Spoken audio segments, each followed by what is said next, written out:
Hello students of 9th class, स्वागत है आप सभी का आपके अपने चैनल एग्जाम हट में। और आज हम आपके लिए लेके आए हैं आपकी हिस्ट्री का लेसन नंबर 2, इतिहास का लेसन नंबर 2, जिसका नाम है socialism in Europe and Russian revolution. जी हाँ, यूरोप में समाजवाद और रशिया की क्रांति। तो जल्दी से अपने कॉपी किताब लेके पेन लेके बैठ जाइए, क्योंकि जितनी भी स्लाइड्स मैंने आप लोगों के लिए तैयार की हैं ये आपके इस चैप्टर के नोट्स हैं, जो इस चैप्टर का हर एक कंटेंट है जो आपके लिए क्या करने वाले हैं, कवर करने वाले हैं। तो चलिए बिना किसी देर के शुरुआत करते हैं socialism in Europe and Russian revolution. तो इस चैप्टर में हम लोग बेसिकली जो है पढ़ने वाले हैं एज ऑफ सोशल चेंज, वो वक्त जब आया था कि समाज में बदलाव होने शुरू हुए थे। इसके अलावा रशिया के अंदर 3 सोच बन गई थी, लिबरल, रेडिकल और कंजर्वेटिव, उसको हम लोग पढ़ने वाले हैं। वहां की जो इंडस्ट्रियल सोसाइटी थी उसके बारे में पढ़ने वाले हैं, और यूरोप में जो सोशलिज्म आया था उसके बारे में पढ़ने वाले हैं, और सोशलिज्म का जो सपोर्ट था उसके बारे में पढ़ने वाले थे।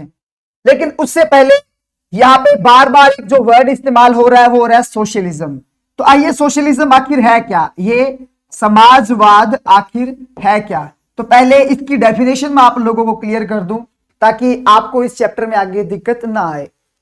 सोशलिज्म क्या होता है, किसी भी देश की जो अर्थव्यवस्थाएं होती हैं वो 2 तरीके की होती हैं। एक तो देश की अर्थव्यवस्था जो पूरी की पूरी सरकार के कंट्रोल में हो, और एक वो अर्थव्यवस्था जो प्राइवेट, जो निजी संपत्ति है, निजी संपत्ति वाले लोग हैं उनके हाथ में हो। तो सोशलिज्म जो है वो प्राइवेट प्रॉपर्टी के बिल्कुल खिलाफ है। सोशलिज्म कहता है कि देश में जितने भी संसाधन है, देश में जितने भी स्रोत हैं, वो स्रोत जो है वो सरकार के हाथ में होने चाहिए। जितने भी रिसोर्सेज है कंट्री के, they should be in the hand of state, सरकार के हाथ में होने चाहिए, स्टेट के हाथ में होने चाहिए। और स्टेट जो है वो उनका क्या करेगा, इक्वल डिस्ट्रीब्यूशन करेगा सभी के अंदर। चलिए, तो एज ऑफ सोशल चेंज पढ़ते हैं। मैंने आपको बताया था हमारे कंटेंट है, यही आपके नोट्स हैं। अगर आपकी नोटबुक में ये स्लाइड नोट है तो आप इजिली क्या कर सकते हैं, इस चैप्टर को कवर कर सकते हैं। जो फ्रेंच रिवॉल्यूशन थी opened up the possibility of creating a dramatic change in the way in which society was structured। Russia की सोसाइटी जिस तरीके से थी उस सोसाइटी को कंप्लीटली चेंज कर दिया किसने, रशियन रिवॉल्यूशन के अंदर। In many parts of the world including Asia and Europe, new ideas about individual rights and who will control social power began to be discussed। क्योंकि लगभग पूरे यूरोप के अंदर फ्रांस की क्रांति, आपको मैंने बताया था फ्रांसीसी क्रांति के बाद लोगों में इक्वालिटी के, फ्रीडम के जो है भाव आए। तो ये पूरी दुनिया के लोग अब सोचने लगे थे कि इंडिविजुअल के राइट, जो अब एक आदमी जो होता है पर्टिकुलर, हर किसी इंसान के, हमारे भारत की अगर बात करें सभी के पास अपने अपने इंडिविजुअल राइट्स है। इंडिविजुअल राइट की बात होने लगी थी। हम भारत की बात करें तो राजा राम मोहन राय जो थे, डेरोजियो थे, उन्होंने क्या किया, फ्रेंच रिवॉल्यूशन के बारे में लोगों को बताया, और जितने भी क्रांतियां पहले हुई उन क्रांतियों के बारे में बताया, और बताया कि समाज के अंदर अब जो है एक बदलाव आना जरूरी है। क्योंकि जो ब्रिटिशर्स जो थे उन्होंने लगभग पूरे यूरोप पर, एशिया पे अपना कब्जा क्या कर रखा था। तो सिस्टम को हटा के एक नए बदलाव की जो क्या थी, जरूरत थी। So not everyone in Europe, however, wanted a complete transformation of society। Society को बदलना चाहते थे, लेकिन पूरे यूरोप में, लगभग पूरा यूरोप जो था वो अपने अपने तरीके से सोच रहा था। 3 टाइप की जो थी क्या बन गई थी बेटा, सोच बन गई थी। उन तीनों सोच को मैं अभी यहाँ पे नेक्स्ट स्लाइड में लिबरल, रेडिकल, कंजर्वेटिव के बारे में आपको बताऊंगा। तो सुनिएगा कि सोसाइटी को चेंज करने के अंदर जो लोगों की सोच थी वो किस तरीके से 3 हिस्सों में क्या होती है, बढ़ती है। चलिए सुनिएगा। नंबर 1, लिबरल, उदारवादी जिसे कहते हैं। पेपर में 100% क्वेश्चन आएगा आपसे, लिबरल की या रेडिकल की या कंजर्वेटिव की, किसी की भी क्या पूछ सकते हैं आपसे, इनके आइडियाज पूछ सकते हैं। तो आप क्या बताएंगे लिबरल के बारे में। लिबरल कौन थे? लिबरल वो ग्रुप था सोसाइटी का जो सोसाइटी के अंदर बदलाव क्या करना चाहता था। वो एक ऐसा देश चाहते थे जहां पे सेक्युलरिज्म हो, मतलब सभी धर्मों को क्या किया जाए, बराबर माना जाए। वो एक ऐसा देश चाहते थे जहां पे डायनेस्टिक रूलर्स, जो राजाओं का राज चलता आ रहा है, वो क्या हो जाए, खत्म हो जाए। उसके बाद वो इंडिविजुअल के सेफगार्ड, इंडिविजुअल के जो राइट्स हैं उनके सेफगार्ड चाहते थे। मतलब हर इंसान को, हर आदमी को पर्सनली क्या मिलनी चाहिए, आजादी मिलनी चाहिए। वो चाहते थे कि देश में एक ऐसी सरकार हो जो इलेक्टेड हो, जो पार्लियामेंट्री गवर्नमेंट हो, और वो चाहते थे कि देश में एक ऐसी जुडिशियरी हो जो अपने आप में इंडिपेंडेंट हो, उसके ऊपर किसी का कंट्रोल ना हो। हालांकि छोटी सी कमी है, ये जो थे पूर्ण रूप से डेमोक्रेट नहीं थे, क्योंकि ये यूनिवर्सल एडल्ट फ्रेंचाइजी के जो थे फेवर में नहीं थे। मींस ये नहीं चाहते थे कि सबको वोट मिले। वो किसको चाहते थे मैं आपको बताऊंगा आगे। इनके अकॉर्डिंग जिसके पास प्रॉपर्टी होगी वही क्या दे सकता है, वोट दे सकता है। उसके बाद और वीमेन के भी जो है वोटिंग के फेवर में नहीं थे। फिर आते हैं रेडिकल।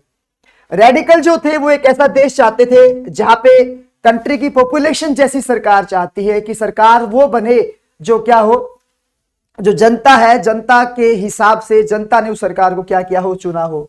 वे विमेन के लिए क्या चाहते थे, स्पेशल मूवमेंट चाहते थे। वो जो बड़े बड़े लैंड ओनर्स थे, वेल्थी फैक्ट्री ओनर्स थे, उनके जो प्रिविलेज थे, उनके अधिकार थे, मतलब रशिया में इन्हीं लोगों को जो था आगे माना जाता था। इनके वो खिलाफ थे और वो चाहते थे कि जो प्रॉपर्टी है वो कुछ हाथों में नहीं रह के सरकार के हाथों में होनी चाहिए। उसके बाद तीसरी जो सोच बनती है वो बनती है कंजर्वेटिव की। कंजर्वेटिव वो थे जो रेडिकल, और इसे आप लोग रूढ़िवादी भी कह सकते हो। ये जो लिबरल और रेडिकल दोनों के क्या थे, ये खिलाफ थे। ये 18वीं सेंचुरी के अंदर उन्होंने क्या किया, जो आइडिया था चेंज का उसको भी क्या किया, अपोज किया। ये लोग बदलाव नहीं चाहते थे, लेकिन थोड़े टाइम के बाद इन लोगों ने महसूस किया कि बदलाव होने चाहिए, बट ये फास्ट एकदम से सब कुछ बदलना नहीं चाहते थे। चाहते थे कि बदलाव तो हो, लेकिन बदलाव कैसे चले, थोड़े से स्लो मोशन में चलने चाहिए। जो बदलाव होने चाहिए वो धीरे धीरे होने चाहिए। उसके बाद उनके जो आइडियाज थे वो राजा के क्या थे, फेवर में थे। पॉलिटिकल टर्मोनोलॉजी वो नहीं चाहते थे। और जिस तरीके से फ्रेंच रिवॉल्यूशन के अंदर एकदम से बदलाव हुआ वो इनके क्या थे, बिल्कुल अगेंस्ट थे। इसके अलावा हम इन डेमोक्रेट्स नहीं कह सकते, ये अभी भी चाहते थे कि देश में जो सरकार रहे वो किसकी रहे, राजा की सरकार रहे। सो industrial society and social change भी अब रशिया में होने क्या हो गए थे, शुरू हो गए थे। धीरे धीरे नए पॉलिटिकल ट्रेंड्स जो है वो आने क्या हो गए, शुरू हो गए। तो नेक्स्ट हेडिंग बनती है आपकी कि एक टाइम आया जब नए नए शहर बनने लगे, रेलवे डेवलप हो गया, इंडस्ट्रीज बढ़ने लगी और इंडस्ट्रीज में मैन वीमेन चिल्ड्रन सारे एक साथ क्या करने लगे, काम करने लगे। और यहां इंडस्ट्री में क्या था, जो वर्किंग आवर थे, काम के घंटे थे लोगों के, वो बहुत ज्यादा क्या थे, बड़े बड़े थे। जो गरीब लोग थे बेचारे इतना काम करते लेकिन पैसा उनको कुछ मिलता नहीं था।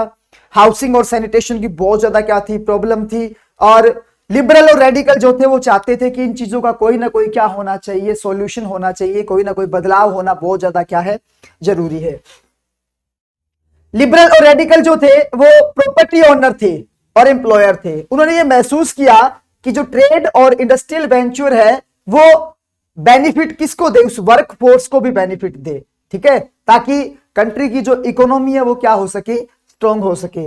वो बिलीव करते थे कि हर इंडिविजुअल का एफर्ट होता है, हर इंडिविजुअल का एफर्ट है। जो भी बड़ी बड़ी प्राइवेट प्रॉपर्टी बनी है उसको बनाने में जो गरीब तबका है, पुअर लोग है, उनका भी बहुत बड़ा क्या है, सहयोग है। Many working men and women who wanted changes in the world rallied around liberals and radical group and parties in the early 19th century। तो 19वीं शताब्दी के अंदर बहुत सारे वर्किंग मैन वीमेन जो थे उन्होंने लिबरल रेडिकल, उन्होंने सोचा कि ये लोग बदलाव करेंगे, तो इनके सामने खूब रैलीज की हैं, काफी प्रोटेस्ट किए हैं, काफी अपनी डिमांड्स को इन लोगों ने रखना क्या कर दिया, शुरू कर दिया। तो जैसे इंडस्ट्रीज आई, इंडस्ट्री में काम के घंटे क्या थे, ज्यादा थे, वर्किंग एटमोस्फेयर बेकार था, तो इसने भी एक नए बदलाव को जो क्या दिया, जन्म दिया। कुछ नेशनलिस्ट से liberal and radical wanted revolutions to put an end the kind of government established in Europe in 1815 sorry, France, Italy, Germany, Russia, they became revolutionaries and work to overthrow exacting monarch. तो भाई पूरे Europe के अंदर जो मैंने countries आपको बताई, Germany क्या, रशिया क्या, फ्रांस क्या, इटली क्या, यहाँ पे जितने भी राजाओं के राज थे, उन राजाओं के राज को अब खत्म करने की जो है आइडियाज लोगों का क्या हो जाता है, शुरू हो जाता है। जो नेशनलिस्ट थे, राष्ट्रवादी थे, उन्होंने बताया कि एक ऐसा नेशन बनाएंगे जहां पे सभी सिटीजन्स को क्या मिलेंगे, इक्वल राइट मिलेंगे, सभी को क्या मिलने चाहिए, बराबर अधिकार मिलने चाहिए। तो 1815 के बाद मैजीनी एक इटालियन नेशनलिस्ट था, 10th क्लास में हम लोग इसके बारे में ज्यादा पढ़ेंगे। उन्होंने क्या किया कि बस इटली के अंदर बदलाव किया और इटली के अंदर राजाओं के राज को खत्म किया था। ये काफी बड़ी स्टोरी है जो 10th क्लास में आपका नेक्स्ट चैप्टर भी आने वाला है। उसके बाद यूरोप में सोशलिज्म आता है। सबसे बड़ा जो खास विजन था कि सोसाइटी कैसे होने चाहिए, मिड 19th सेंचुरी तक यूरोप के अंदर सोशलिज्म जो था वो well known body of ideas थी। मतलब पूरे यूरोप को ये जो नए बदलाव की, नई उम्मीद की जो किरणें दिखाई थी नेशनलिस्ट ने, पूरा यूरोप जो था इसको समझने लग गया था। सोशलिस्ट जो थे, मैंने आपको बताया था, प्राइवेट प्रॉपर्टी के कंप्लीटली क्या थे, अगेंस्ट थे। ये नहीं चाहते थे कि कंट्री के अंदर प्राइवेट प्रॉपर्टी क्या हो, ज्यादा हो, अगर हो वो हिसाब की हो। और देखा कि सोसाइटी में जितने भी क्राइम्स है, सोसाइटी में जितने भी इविल्स है, उन इविल का मेन जो रीजन है वो क्या है, ये आपकी प्राइवेट प्रॉपर्टी है। क्योंकि ये उन्हीं लोगों के पास है जो सिर्फ क्या करते हैं, बेनिफिट कमाते हैं और जनता के बारे में बिल्कुल नहीं सोचते। अगर सॉरी, अगर एक सिंगल इंडिविजुअल कंट्रोल करेगा पूरी प्रॉपर्टी को, तो जो दूसरा तबका है वो कभी भी क्या नहीं कर पाएगा, अपने आप को डेवलप नहीं कर पाएगा। उसके बाद the coming of socialism to Europe, इसी में चलते हैं। सोशलिस्ट जो थे उनके डिफरेंट विजन थे फ्यूचर के। कुछ बिलीव करते थे कि कोऑपरेटिव सोसाइटीज बने। रॉबर्ट ओवेन जो था उसने कोऑपरेटिव कम्युनिटी बनाने की सोची, जिसे न्यू हार्मनी बोलते हैं, इंडियाना के अंदर, यूएसए के अंदर। फ्रांस में लुई ब्लैंक थे, वो एक ऐसी सरकार चाहते थे वो भी कोऑपरेटिव हो और कैपिटल सिस्टम को क्या कर दे, खत्म कर दे। कोऑपरेटिव जो थे मतलब एसोसिएशन था कि जो प्रोड्यूसर हैं, जो बड़े लोग हैं, छोटे बड़े अमीर गरीब सभी मिलके कोऑपरेटिव सोसाइटी बनाई, सहयोग के आधार पर एक समाज चले, जिसमें जो रॉ मटेरियल तैयार करने वाले हैं या जो बड़े प्रोड्यूसर हैं वो सभी मिलकर क्या करेंगे, काम करेंगे। ये एक विजन था किसका, उन लोगों का जो कोऑपरेटिव सोसाइटी चाहते थे। कार्ल मार्क्स और फ्रेडरिक एंगल जो थे उन्होंने अपनी आइडियाज बनाए। उन्होंने कहा कि इंडस्ट्रियल सोसाइटी वाज कैपिटलिस्ट, कि जितनी भी इंडस्ट्रियल सोसाइटी जो है वो पूरी कैपिटलिस्ट है। मींस यहाँ पे प्राइवेट प्रॉपर्टी को जो है ज्यादा ध्यान में दिया जाता है और इसको क्या करना चाहिए, बंद करना चाहिए। They own the capital, invest in factories. The condition of worker जो थी इंप्रूव नहीं हो पाएगी जब तक ये प्राइवेट कैपिटलिस्ट रहेंगे। वर्कर जो है उन्हें ओवरथ्रो करना पड़ेगा इस कैपिटलिज्म सिस्टम को, वर्कर्स को आवाज उठानी पड़ेगी और तभी जाके क्या हो पाएगा, सोसाइटी ढंग से क्या होगी, बदल पाएगी। तो उन्होंने वर्कर को कन्विंस किया कि वो पक्का जीतेंगे। और एक कम्युनिस्ट सोसाइटी जो थे, कार्ल मार्क्स चाहते थे, कम्युनिस्ट सिस्टम जो है उसके जनक जो है वो कार्ल मार्क्स को ही माना जाता है। इस बात को आप लोग याद रखिएगा। तो इस तरीके से ये जो बदलाव थे, इन बदलावों को जो लोग थे वो क्या करना चाहते थे, लाना चाहते थे। उसके बाद 1870 तक सोशलिस्ट आइडिया जो थे वो पूरे यूरोप में फैल गए। उन्होंने पूरे एफर्ट्स किए। सोशलिस्ट जो थे उन्होंने एक इंटरनेशनल बॉडी तैयार कर दी जिसको बोलते हैं हम लोग द सेकंड इंटरनेशनल। तो इंग्लैंड के जो वर्कर थे, जर्मनी के जो वर्कर थे, उन्होंने अपनी सोसाइटीज बनानी शुरू कर दी, फंड्स इकट्ठे शुरू करने कर दिए और अपने लिए स्पेशल राइट टू वोट की डिमांड उन लोगों ने करना क्या कर दी, शुरू कर दी। मतलब हर तरीके से ये जो लोग थे वो एक बदलाव की क्या कर रहे थे, जरूरत महसूस कर रहे थे। जर्मनी के अंदर वर्कर जो थे वो सोशल डेमोक्रेटिक पार्टी के बंदे थे। उन्होंने पार्लियामेंट्री सीट्स जीती वहां पे। 1905 में सोशलिस्ट ट्रेड यूनियन बनना शुरू हो गई, लेबर पार्टी बन गई ब्रिटेन के अंदर। कहां चला गया, हाँ।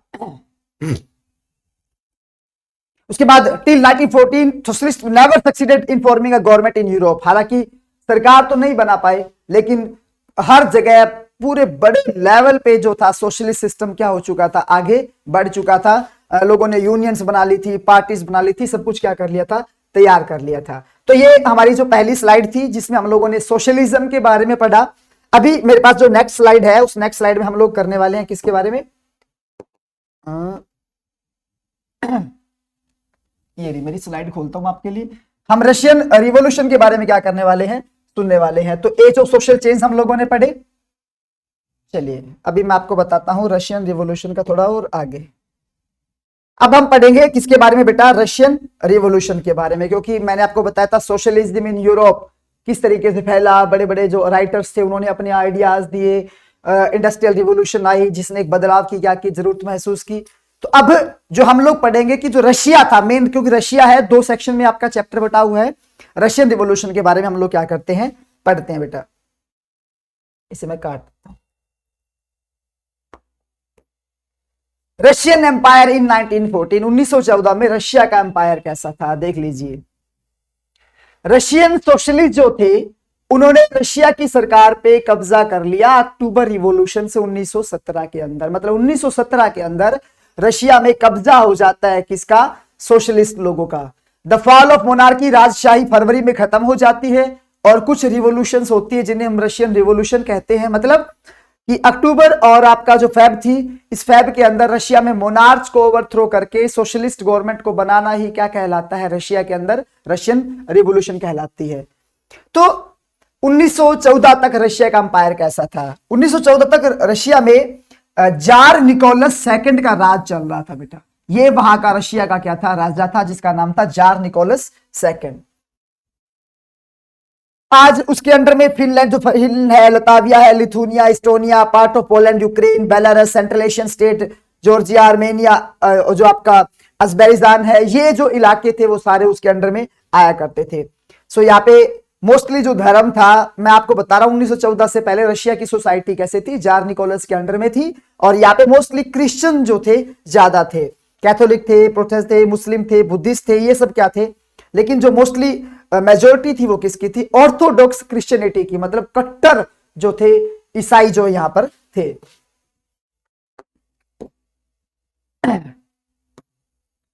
इकोनॉमी और सोसाइटी कैसी थी, रशिया की 85% जो लोग थे वो एग्रीकल्चर करते थे और उनका हायर प्रपोर्शन था यूरोपियन कंट्रीज में सबसे ज्यादा। कल्टीवेटर जो क्या करते थे मार्केट के लिए प्लस में अपनी नीड्स के लिए क्या करते थे, प्रोडक्शन किया करते थे।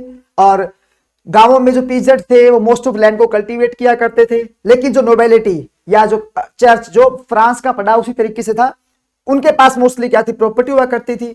कुछ केसेस के अंदर थे they had no respect for the nobility, nobility respect नहीं करते थे। लेकिन एक वक्त ऐसा आया, peasant wanted the land of the nobles to be given to them, चाहते थे कि हमें हमारी जमीन ने क्या कर दी जाए। तो उन्होंने धीरे धीरे रेंट पे करना क्या कर दिया, बंद कर दिया लैंडलॉर्ड्स को, और बदलाव करना क्या कर दिया, शुरू कर दिया। और उन्होंने जमीन पे क्या कर लिया, कब्जा कर लिया। मैं आपको बताऊं, they pooled their land together periodically and their commune, मतलब मिर, किसान क्या होते थे, कई जमीनों को इकट्ठा करके खेती करते, उसको मिर बोलते थे ये। और अपनी नीड के अकॉर्डिंग अपनी इंडिविजुअल फैमिली में वो क्या कर लेते थे, उसको डिवाइड कर लिया करते थे। बड़ा अच्छा सिस्टम था उनका। और इंडस्ट्री जो थी वो फाउंड इन पॉकेट्स थी, मतलब बड़े बड़े इंडस्ट्रियल एरिया जो थे वो सेंट पीटर्सबर्ग और मॉस्को के अंदर थे। क्राफ्टमैन जो थे वो मोस्ट ऑफ प्रोडक्शन किया करते थे फैक्ट्री के अंदर। और 1980 तक बहुत सारी फैक्ट्री जो थी सेटअप होना शुरू हो जाती हैं। रशिया के अंदर रेलवे का क्या हो जाता है, एक्सपेंड हो जाता है, कोल प्रोडक्शन डबल हो जाता है, आयरन और स्टील का प्रोडक्शन था वो 4 गुना बढ़ जाता है। और 1900 तक कुछ एरिया में फैक्ट्री वर्कर जो थे, क्राफ्टमैन जो थे, वो लगभग क्या थे, नंबर में इक्वल थे। ये इकोनॉमी और सोसाइटी है रशिया की 1914 तक की। उसके बाद मैंने आपको बता दिया, आपको मोस्टली इंडस्ट्री जो थी वो प्राइवेट प्रॉपर्टी थी, इंडस्ट्रीज के हाथों में थी, क्राफ्ट यूनिट। और जो स्मॉल वर्कशॉप थी वो लगभग क्या करते, दिन में 15-15 घंटे इन लोगों को क्या करना पड़ता था, काम करना पड़ता था। तो अभी मैंने आपको बताया था कि जब इंडस्ट्रियल रिवोल्यूशन शुरू हुई, इंडस्ट्रियल, तो जो वर्कर थे उनकी कंडीशन इतनी बेकार थी कि बस इस कंडीशन को इंप्रूव करना बहुत ज्यादा क्या बन गया था, जरूरी बन गया था। क्योंकि जो वर्कर थे वो छोटे छोटे सोशल ग्रुप में डिवाइड थे और गांवों के साथ इनके बहुत अच्छे क्या थे, लिंक थे। तो इन लोगों ने क्या करना शुरू किया, गांव के लोगों को अपने साथ मिलाना क्या कर दिया, शुरू कर दिया। और एक नए समाज में बदलाव के लिए ये लोग 1914 तक 1940 तक क्या हो जाते हैं, इकट्ठे हो जाते हैं। और विमेन ने भी जब इंडस्ट्रीज लगी काम करना शुरू किया, और विमेन के जो वेजेस थे they were less as compared to man. और उन्होंने भी जब फेमिनिस्ट मूवमेंट शुरू होते हैं तो उन्होंने भी आवाज उठाने क्या की, शुरू की। Russian social democratic worker party, ये ध्यान रख लीजिएगा, मेन जो है इस रशिया के रिवॉल्यूशन को जिसने लीड किया था वो थी the Russian social democratic worker party, जो 1898 में बनी थी, सोशलिस्ट ने बनाई थी। कार्ल मार्क्स, मैंने आपको बताया था कि जो सोशलिज्म के जनक कहे जाते हैं, कार्ल मार्क्स के अंडर में इस पार्टी को तैयार किया गया था। और हालांकि इसे इलीगल ऑर्गेनाइजेशन जो था वो जार निकोलस ने क्या कर दिया, घोषित कर दिया था। और 1914 तक की बात करें तो इसने अपने अपने स्पेशली न्यूज़पेपर जो थे निकालने शुरू कर दिए थे। बस ये आइडिया जो थे सोशलिज्म के पूरे यूरोप में क्या करने थे, पहुंचाने थे। तो कुछ रशिया के जो सोशलिस्ट थे उन्होंने ये फील करना शुरू कर दिया कि ये जो किसान पीरियडिकली जमीन मिर जो मैंने आपको बताया वो आपस के अंदर बांट रहे हैं, इसे क्या करना पड़ेगा, ठीक करना पड़ेगा। क्योंकि जब बड़े लेवल पे, क्योंकि रशिया में सबसे बड़ी दिक्कत ये थी कि अभी हम आपको लेनिन के बारे में बताएंगे जिसने कलेक्टिविज्म को शुरू किया था। जो जमीनें थी बड़े छोटे छोटे हिस्से में बटी हुई थी, जिससे प्रोडक्शन जो था वो कंट्री का बहुत ज्यादा क्या हो रहा था बेटा, अफेक्ट हो रहा था। सोशलिस्ट जो थे एक्टिव थे कंट्री साइड के अंदर किसी न किसी तरीके से, और उन्होंने पीसेंट्स के लिए स्ट्रगल करना क्या कर दिया, शुरू कर दिया। और जो सोशल डेमोक्रेटिक थे वो थोड़ा सोशलिस्ट को नहीं मानते थे, रिवोल्यूशनरीज अबाउट पीजेंट्स। लेनिन ने फील किया कि पीजेंट जो थे ना एक यूनाइटेड ग्रुप नहीं थे, कुछ पुअर थे जबकि कुछ रिच थे, ये यूनाइट नहीं हो। जब तक यूनिटी नहीं आएगी तब तक ये जो सोशलिस्ट मूवमेंट है वो अच्छे से आगे नहीं बढ़ पाएगा। तो सोशल डेमोक्रेटिक वर्कर पार्टी जो थी वो वक्त के साथ क्या हो जाती है, डिवाइड हो जाती है। लेनिन जो था इस बोल्शेविक ग्रुप को लीड कर रहा था दो बोल्शेविक और मेंशेविक दो बनते हैं, तो बोल्शेविक पार्टी जो होती है उसकी तैयार हो जाती है, और एक तरफ से क्या होती है मेंशेविक, मतलब सोशल डेमोक्रेटिक पार्टी ही जो है वो दो हिस्सों में आते आते इस वक्त तक क्या हो चुकी थी, डिवाइड हो चुकी थी।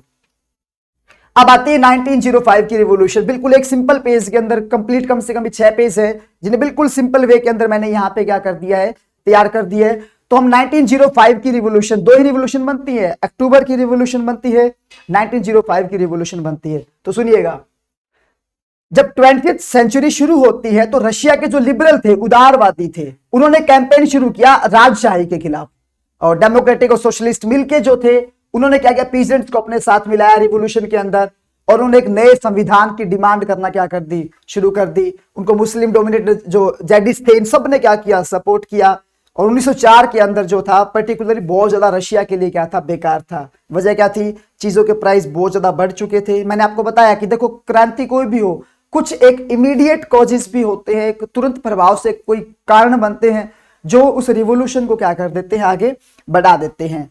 1904 के अंदर 4 वर्कर जो थे डिसमिस कर दिया गया उनको। वर्क यहां से शुरुआत होती है। 1904 के अंदर एक सेंट पीटर्सबर्ग में 4 वर्कर को क्या कर दिया जाता है, काम से हटा दिया जाता है। तो जितने बाकी वर्कर थे वो सारे उसके फेवर में क्या हो जाते हैं, आगे आ जाते हैं। और वो वही मैंने आपको बताया, वो चाहते थे कि अब सारे किसान वर्कर इकट्ठे होते हैं, वर्किंग डे टू 8 आवर, उन्होंने कहा 8 घंटे हमारे काम के फिक्स करो, हमारे वेजेस बढ़ाई जाए, हमारे जो कंडीशंस है वर्किंग की उस कंडीशन में इंप्रूवमेंट ली जाए। और फादर गैपन जो थे उन्होंने, सबसे बड़ा नाम आता है 1905 की रिवॉल्यूशन के अंदर, फादर गैपन जो थे उन्होंने क्या किया, शुरुआत की। ब्लडी संडे हम लोग इसमें पढ़ने वाले हैं, छोटा सा क्वेश्चन लगभग हर बार आता है कि व्हाट वाज ब्लडी संडे। तो क्या होता है कि फादर गैपन जो थे वो उन वर्कर को वापस लाने के लिए लगभग 100 वर्कर के साथ क्या करते हैं, 100 नहीं 100 सैकड़ों वर्कर्स के साथ क्या करते हैं, वो चलते हैं, विंटर प्लेस पहुंचते हैं। राजा वहां पे क्या करता है, अपनी आर्मी को भेजकर क्या करवाता है, हमला कराता है, जिसके अंदर 100 वर्कर जो थे मारे गए थे। संडे का दिन था, इसलिए इसे ब्लडी संडे के नाम से क्या किया जाता है, जाना जाता है। उसके बाद तो भाई पूरी कंट्री में बड़े लेवल पे स्ट्राइक्स होना क्या हो जाती है, शुरू हो जाती है, क्योंकि ये एक इमीडिएट कॉज बनता है, तत्कालिक कारण बनता है किसका, रशियन रिवॉल्यूशन का। उसके बाद फर्स्ट वर्ल्ड वॉर आ जाता है, और रशिया जो था उस वॉर के अंदर क्या हो जाता है, इन्वॉल्व हो जाता है। 1914 के अंदर पूरे वर्ल्ड में आपको पता है कि ये देखो पेपर में 1 नंबर का क्वेश्चन आता है आपका, ये एक वॉर जो है यूरोपियन कंट्रीज का, यूरोपियन अलायंस बनता है, और फर्स्ट वर्ल्ड वॉर जो है शुरू होता है। इसमें सेंट्रल पावर थी जर्मनी, ऑस्ट्रिया और जो है टर्की थी। उसके बाद फ्रांस, ब्रिटेन और रशिया, ये जो दो अलायंस जो बने थे, इन 2 अलायंस से क्या होता है कि जो यूरोप है वो 2 हिस्सों में क्या हो जाता है, डिवाइड हो जाता है। क्या रहेगा सर, रजिस्टर कौन सा, ये वाला। Good morning sir. चलिए, रशिया में जो था वॉर इनिशियली बहुत पॉपुलर था बेटा ये, ठीक है। सो अब बड़े लेवल पे जब वॉर होता है तो इंडस्ट्रीज का वर्क जो था वो सिर्फ और सिर्फ वेपन बनाने में क्या हो जाता है, शुरू हो जाता है। इसी बीच पेट्रोग्राड में होती है फरवरी की क्रांति। देखिएगा ध्यान से, पेट्रोग्राड सिटी जो थी वो लोगों के डिविजन्स में थी। कैसे, 1917 के अंदर क्या होता है, फूड शॉर्टेज बहुत ज्यादा हो जाती है, और वर्कर के जो क्वार्टर थे, वर्कर यहाँ पे बहुत ज्यादा थे बेटा। तो 22 फरवरी को क्या होता है कि फैक्ट्री वर्कर जो थे, 23 वर्कर जो थे 50 फैक्ट्रीज के, वो क्या करते हैं, एक स्ट्राइक बुलाते हैं, विमेन उसके अंदर थी। और 25 फरवरी को गवर्नमेंट जो होती है क्या करती है, ड्यूमा जो वहां की संसद थी उसको सस्पेंड कर देती है। और 27 government try to control the situation को कंट्रोल करने की कोशिश करती है, आर्मी को बुलाती है, लेकिन आर्मी जो थी, इतनी सारी विमेन इकट्ठी हो रखी थी, तो आर्मी उनके ऊपर जो है हमला करने से साफ साफ क्या कर देती है, मना कर देती है। और यहाँ पे जो है रिवोल्यूशनरीज हैं वो मिलकर क्या करते हैं, एक सोवियत तैयार कर लेते हैं, इसे पेट्रोग्राड की सोवियत बोलते हैं। 2 मार्च को जार निकोलस जो था वो क्या करता है, डूमा जो बनी हुई थी कंट्री की, उसे क्या कर देता है छोड़ देता है। और 1917 तक आते आते फेब 1917 के अंदर रशिया के अंदर राजशाही बिल्कुल क्या हो जाती है, खत्म हो जाती है, और शुरू हो जाता है सोशलिज्म। तो फरवरी के बाद क्या होता है, army official, land owners, industrialist जो थे बड़े बड़े, वो क्या करते हैं कि रिस्ट्रिक्शंस लगा देते हैं पब्लिक मीटिंग पे, एसोसिएशन पे। पेट्रोग्राड सोवियत जो बना हुआ था, ये कॉमन सिस्टम था, इलेक्शन का उन्होंने फॉलो किया। तभी व्लादिमीर लेनिन और बोल्शेविक आते हैं, वो क्या करते हैं, रशिया वापस आ जाते हैं। 1917 के अंदर उनको बाहर निकाल दिया गया था पहले, वो वापस आते हैं और आके फिर क्या करते हैं, एक वॉर शुरू करते हैं, जो मतलब बदलाव के लिए। और धीरे धीरे क्या होता है कि अब एक सोवियत जो थे उन्होंने सोचा कि हमें पावर लेनी पड़ेगी बेटा। सो लेनिन अप्रैल में अपनी थीसिस देता है, क्या देता है सुनिएगा ध्यान से, कि the war to be brought to a close, की युद्ध बंद होना चाहिए, लैंड ट्रांसफॉर्म होनी चाहिए, बैंक को नेशनलाइज होना चाहिए। और उसने ये आर्ग्यू किया कि बोल्शेविक पार्टी जो है ना, वो अपने आप को रीनेम करके कम्युनिस्ट पार्टी बना दे, जो कि एक नया एम लेके चले। इनिशियली ये गवर्नमेंट के सपोर्ट में थे, बट डेवलपमेंट जो थे अभी भी क्या थी, जरूरत थी। सो गर्मी तक आते आते मूवमेंट पूरा फैल जाता है, फैक्ट्री कमेटीज बनना क्या हो जाती हैं, शुरू हो जाती हैं, ट्रेड यूनियंस बननी शुरू हो जाती हैं। जून में लगभग 500 सोवियत जो थे ना, वो अपने रिप्रेजेंटेटिव भेजते हैं रशियन कांग्रेस ऑफ सोवियत के अंदर। और एक जो है यहाँ पे सरकार क्या कर दी जाती है, बना दी जाती है। यहाँ पे क्या प्रोविजन होता है, क्या कि वर्कर टू रन फैक्ट्रीज, की वर्कर ऑफ फैक्ट्रीज जो है नहीं चलाएंगे, लीडर्स को अरेस्ट किया जाएगा, और जो डेमोन्स्ट्रेशन कोई भी करेगा बोल्शेविक जो कर रहे हैं उन्हें क्या कर दिया जाएगा, दबा दिया जाएगा। सो बड़े बोल्शेविक लीडर जो थे, क्योंकि अब बोल्शेविक्स के खिलाफ सब चीजें चल रही थी, उन्हें क्या किया गया, अरेस्ट किया गया। तो गांवों के अंदर जो थे रिवोल्यूशनरी लीडर जो थे, उन्होंने क्या किया, दोबारा से लैंड को डिस्ट्रीब्यूशन करने की आवाज उठाई, कमेटीज बनना शुरू हुई। और 1917 तक आते आते रिवोल्यूशनरीज पीसेंट सीज लैंड, पूरी जमीन पे क्या कर लेते हैं, कब्जा कर लेते हैं। तो इसी बीच अक्टूबर 1917 की क्या आती है, क्रांति आती है, क्योंकि वहां की जो भी सरकार बनी थी प्रोविजनल गवर्नमेंट, और बोल्शेविक जो थे उनके बीच में झगड़े होने क्या हो जाते हैं, शुरू हो जाते हैं। 16 अक्टूबर 1917 के अंदर लेनिन क्या करता है, पेट्रोग्राड सोवियत को प्रस्यूड करता है कि वे सोशलिस्ट सीजियर, जो किसानों ने, पीजेंट्स ने जमीनों को सीज किया, उसे क्या किया जाए, माना जाए। एक मिलिट्री रिवोल्यूशनरी कमेटी जो होती है, स्पेशल अपॉइंट होती है सोवियत के अंदर, लेनिन उसको बनाता है। और 24 अक्टूबर तक आते आते प्राइम मिनिस्टर केरेंस्की जो थे वो शहर को छोड़ के भाग जाते हैं, सेना को बुलाते हैं। पहली जो गवर्नमेंट थी बोल्शेविक, जो न्यूज़पेपर थे बोल्शेविक की, जितनी भी चीजें थी उन चीजों को क्या कर लिया जाता है, कब्जे में कर लिया जाता है। और टेलीफोन टेलीग्राफ ऑफिस जो थे उन्हें क्या कर लेता है, बंद कर लिया जाता है। दूसरी तरफ मिलिट्री रिवोल्यूशनरी कमेटी जो थी वो अपने सपोर्टर को ऑर्डर कर देती है कि सरकार के ऑफिस को क्या कर दो, सीज कर दो। आधी रात तक आते आते जो पूरी सिटी जो थी वो किसके अंडर में आ जाती है, हमारे आर्मी रिवोल्यूशनरी कमेटी के अंडर में आ जाती है। और पूरा अपराइजिंग क्या होता है, शुरू हो जाता है। और धीरे धीरे जो बोल्शेविक है वो क्या कर लेते हैं, कंट्रोल कर लेते हैं मॉस्को के पेट्रोग्राड एरिया के ऊपर। तो इस रिवोल्यूशन के बाद क्या चेंज आया, मैंने आपको बताया था बोल्शेविक जो थे वो टोटली अपोज थे प्राइवेट प्रॉपर्टी के। तो बड़ी बड़ी इंडस्ट्रीज थी, बैंक जो थी उनको नेशनलाइज कर देते हैं, लैंड को एक सोशल प्रॉपर्टी मान लिया जाता है। और जो शहरों के अंदर बोल्शेविक जो होते हैं वो क्या करते हैं, अपनी फैमिली अकॉर्डिंग, नीड के अकॉर्डिंग पार्टीशन कर देते हैं। किसका, जितनी भी जमीनें थी उन्होंने ओल्ड जो टाइटल थे एरिस्टोक्रेसी के, मतलब जो मोनार्की सिस्टम के जितने भी ओल्ड टाइटल्स थे, उन टाइटल को उन्होंने क्या कर दिया, साफ साफ क्या कर दिया, रिफ्यूज कर दिया। और बोल्शेविक पार्टी को बना दिया गया रशियन कम्युनिस्ट पार्टी। नवंबर 1917 के अंदर बोल्शेविक जो थे उन्होंने इलेक्शन कंडक्ट कराए, लेकिन मेजोरिटी नहीं ले पाए। जनवरी 1918 के अंदर लेनिन ने क्या किया, असेंबली को डिसमिस कर दिया और ऑल रशियन कांग्रेस को जो क्या कर दिया, कहा कि हमारी अब डेमोक्रेटिक है। मार्च 1918 में बोल्शेविक जो थे ना, उन्होंने क्या किया, जर्मनी के साथ एक ब्रेस्ट लिटोवेस्क में पीस ट्रीटी जो की थी। 1919 के इलेक्शन होते हैं, बोल्शेविक पार्टिसिपेट करते हैं इलेक्शन के अंदर। और धीरे धीरे क्या होता है, रशिया जो होता है वन पार्टी स्टेट क्या हो जाता है, तैयार हो जाता है। तो ट्रेड यूनियन जो थी उन्हें पार्टी के कंट्रोल में रखा गया, सीक्रेट पुलिस बनाई गई जिनके नाम ओजीपीयू और एनकेवीडी उनको कहते थे। और यंग राइटर जो थे, आर्टिस्ट थे, उन्होंने क्या किया, party because it stood for socialism and change, वो सोशलिज्म चेंज के लिए क्या कर रहे थे, लड़ रहे थे, उन्हें पार्टी में क्या किया गया, शामिल किया गया, उनको एनकरेज किया गया। इसी बीच कंट्री में शुरू हो जाता है सिविल वॉर। जब बोल्शेविक ऑर्डर कर देते हैं ना कि लैंड को रीडिस्ट्रीब्यूट कर दो, तो रशिया की आर्मी जो होती है वो टूट जाती है। सोल्जर जो मोस्टली किसान थे वो चाहते थे कि अपने घर जाएं और उन्हें क्या मिल जाए, जमीनें मिल जाए। तो नॉन बोल्शेविक सोशलिस्ट जो थे, लिबरल थे, सपोर्टर थे ऑटोक्रेसी के, उन्होंने बोल्शेविक जिस तरीके से आगे बढ़ते जा रहे थे उनके खिलाफ होना क्या कर दिया, शुरू कर दिया। उनके लीडर जो थे वो साउथ रशिया में चले गए, वहां जाके उन्होंने क्या शुरू कर दी, सेना लेके बोल्शेविक के खिलाफ लड़ाई करनी क्या कर दी, शुरू कर दी। 1918-19 तक आते आते द ग्रीन्स, जिसे सोशलिस्ट रिवोल्यूशनरी कहते हैं, और व्हाइट प्रो जारिस्ट जो राजा को मानते थे, वो मोस्ट ऑफ रशियन एम्पायर को कंट्रोल कर लेते हैं। उसी बीच France, America, British, Japanese troop जो होती है उनकी हेल्प करती हैं। ये सारी सेनाएं जो होती है और जो बोल्शेविक होते हैं, इनके बीच में एक वॉर चलता है जो पूरी रशिया में चलता है, जिसे हम लोग क्या बोलते हैं, सिविल वॉर के नाम से जानते हैं। 1920 तक की आते आते बोल्शेविक क्या कर लेते हैं, रशियन एम्पायर को वापस कंट्रोल कर लेते हैं, क्योंकि उन्हें कोऑपरेशन मिल रहा था किसका, मुस्लिम्स का और रशियन नेशनलिस्ट का। और हालांकि cooperation didn't work where Russian colonies themselves turn Bolshevik, लेकिन जहां पे जो रशियन के कॉलोनीज जो कब्जा करने वाले अपने आप को बोल्शेविक मान लेते हैं, वहां पे क्या होता है कि वहां पे थोड़े सक्सेसफुल नहीं हो पाए, लेकिन खीवा, सेंट्रल एशिया, यहाँ पे बोल्शेविक जो होते हैं वो बुरे बुरे तरीके से क्या कर लेते हैं, ब्रूटली वहां की फोर्सेस को हरा के क्या कर लेते हैं, कब्जा कर लेते हैं।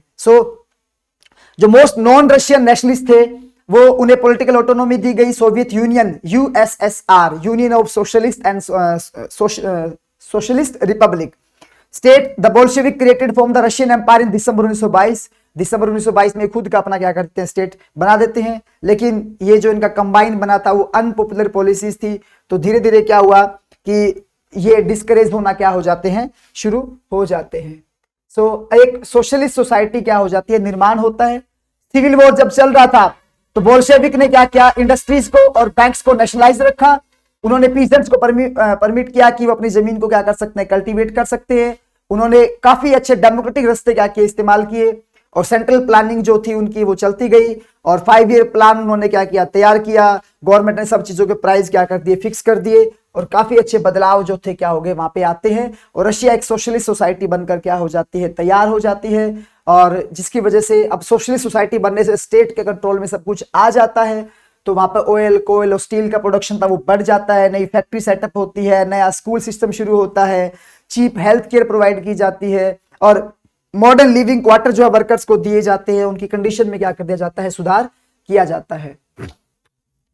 1927 और 28 तक आते आते जो टाउन थे सोवियत रशिया के, वो बड़ी एक्यूट प्रॉब्लम फेस कर रहे थे, किसकी, ग्रेन सप्लाई की। गवर्नमेंट ने प्राइस फिक्स कर दिए थे, लेकिन जो पीजेंट थे अब वो कहते थे कि जो सरकार ने दाम फिक्स किए, नहीं हम इसके ऊपर नहीं बेचेंगे, इसमें हमारा फायदा नहीं है। तो स्टालिन जो था ना, उसने एक इमरजेंसी मेजर इस्तेमाल किए। उसने ये विश्वास किया कि रिच पीजेंट और ट्रेडर जो है ना कंट्री के, ये इनके पास बहुत बड़ा स्टॉक है, इनकी वजह से ताकि भविष्य में हाई प्राइसेस हो, तब इस स्टॉक को क्या करें, निकाले। तब उसने स्टेप लेने शुरू किए। जो पार्टी मेंबर थे उन्होंने ग्रेन प्रोड्यूसिंग एरियाज में गए, सुपरवाइज किया सब कुछ, शॉर्टेज चलती रही, तो डिसीजन लिया गया कि कलेक्टिव फार्म क्या किए जाएंगे, शुरू किए जाएंगे। और यह कहा गया कि जो ग्रेन शॉर्टेज है due to small size of land holding, इसे बदलेंगे।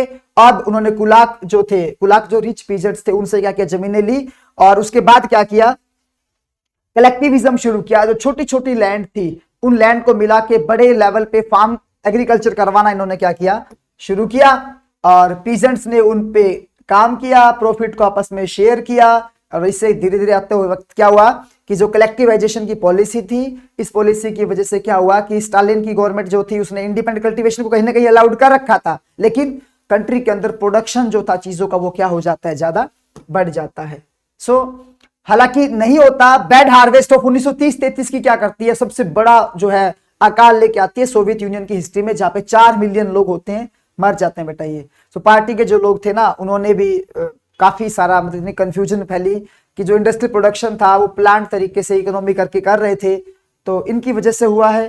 तो स्टालिन जो थे उसमें उनको काफी क्रिटिसिज्म झेलना पड़ा था। उसके बाद रशिया में कुल मिला के चाहे कुछ भी हो, लेकिन उन लोगों ने क्या किया, धीरे धीरे ये जो बदलाव थे उनको किया और रशिया में सोशलिज्म को लेकर आए। तो इस जो रशियन रिवॉल्यूशन का वर्ल्ड पे क्या असर पड़ता है, रशियन रिवॉल्यूशन जो थी ना, उसने पॉसिबिलिटी बना दी वर्कर के लिए। वो एक अपनी जो दुनिया करना क्रिएट चाहते थे, और इस रिवॉल्यूशन को देखते हुए दुनिया के कई देशों के अंदर कम्युनिस्ट पार्टी जो क्या होती है बेटा, फॉर्म होती है। बहुत सारे नॉन रशियन जो थे, यूएसएसआर के बाहर के जो थे, वो भी इसमें क्या करते हैं, पार्टिसिपेट करते हैं। और पूरी दुनिया जो थी वो इस बदलाव को क्या करती है, महसूस करती है। और 1950 तक आते आते पूरी जो कंट्री थी यूएसएसआर की, वो रशियन रिवॉल्यूशन की आइडियल्स को दूर तक क्या करने लगी, फैलाने लगी। एक बैकवर्ड कंट्री जो बिल्कुल पिछड़ी हुई थी वो एक ग्रेट पावर बनती है, जो यूएसए तक को क्या करती है, काउंटर करती है आने वाले भविष्य में ये, ठीक है। सबको फ्रीडम दी जाती है, डेवलपमेंट प्रोजेक्ट शुरू किए जाते हैं, तो रशिया एक सोशलिस्ट कंट्री बनती है और सोशलिज्म के आइडिया को जो है पूरे वर्ल्ड तक क्या करती है, पहुंचाती है। सो इस तरीके से हम लोग कह सकते हैं कि जो रशियन रिवॉल्यूशन है, जो रशियन रिवॉल्यूशन थी, इसने एक ऐसी पॉसिबिलिटी क्रिएट की जो रशिया के अंदर क्या करेगी, नए बदलाव लाएगी और यूएसएसआर के अंदर सोशलिस्ट सिस्टम को इसने क्या किया, शुरू किया। जितनी भी स्लाइड्स थी वो सारी की सारी स्लाइड जो थी नोट्स वे में थी और उम्मीद करता हूं कि आपको ये चैप्टर जो है वो क्लियर हो गया हो। सो अगर आपको ये चैप्टर पसंद आया हो तो प्लीज इस चैनल को लाइक शेयर, सर से माउस लेके आना बेटा, 1 सेकंड के लिए बंद करनी है रिकॉर्डिंग, उधर बैठे हैं। तो सॉरी, इस चैनल को ज्यादा से ज्यादा लाइक शेयर और सब्सक्राइब कीजिए ताकि हम मोटिवेट रहे और आपके लिए और अच्छा करते रहें। तब तक के लिए जय हिंद, जय भारत, और अच्छे से पढ़ते रहना और अपने दोस्तों को एग्जाम हट के बारे में बताते रहना।